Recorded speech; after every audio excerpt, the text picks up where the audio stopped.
E justamente para nos ajudar a entender o funcionamento processual desse julgamento, nós vamos conversar a partir de agora com o advogado criminalista Adib Abduani, a quem agradecemos demais pela participação. Seja muito bem-vindo, doutor. Eu que agradeço, Daniel, também ao doutor Marco Antônio. Prazer.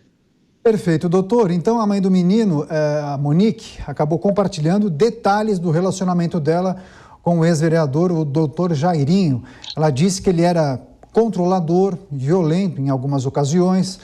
Ela também falou que foi manipulada, coagida pela defesa do ex-companheiro. Agora, sobre a noite da morte, ela disse ter sido acordada pelo Jairinho e encontrar, minutos depois, o menino gelado. Só que, curiosamente, a Monique evitou culpá-lo pela morte do filho. Gostaria que o senhor nos falasse sobre as suas impressões em relação a esse depoimento de hoje, que durou horas, né? Perfeitamente. O que eu vejo, Daniel, os depoimentos são conflitantes, tanto na fase que era investigativa e também agora judicial. Ela está mudando a versão, né? Mudou totalmente a versão, que era de uma forma, mudou para outra forma. Ela alega que foi manipulada pela defesa, são defesas distintas, e coloca em dúvida. O que apresenta nesse momento é o interesse dela demonstrar que ela não teve participação com relação ao homicídio. Então ela está querendo isentar de culpa. É uma estratégia até processual. Nós não sabemos a realidade, os fatos que ela divulgou, se ele é uma pessoa agressiva, se ele não é uma pessoa agressiva. Ela não quer culpar, ao mesmo tempo diz que ele é agressivo, que ele fazia os atos que demonstravam que ele era uma pessoa possessiva.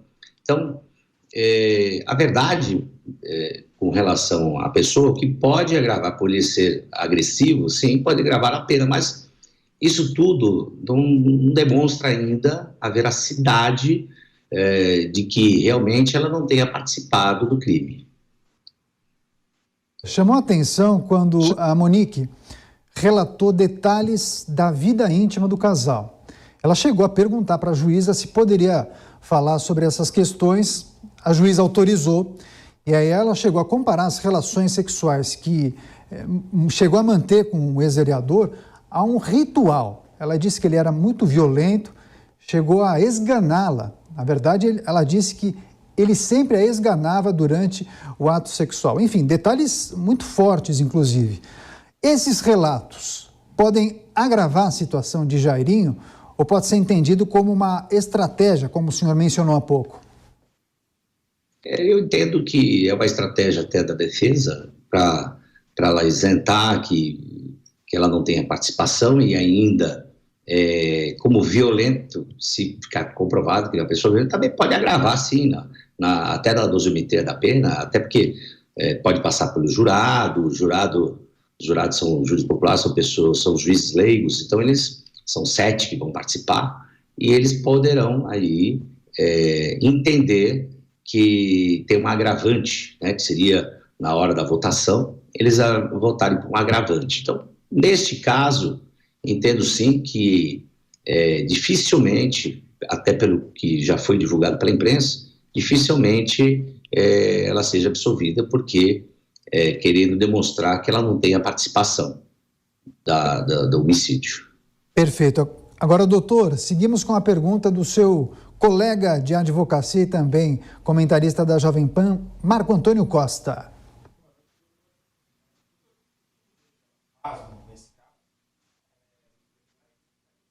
Relacionada à condenação, né? Suponhamos que exista aí uma condenação, e uma condenação bastante pesada com relação ao casal.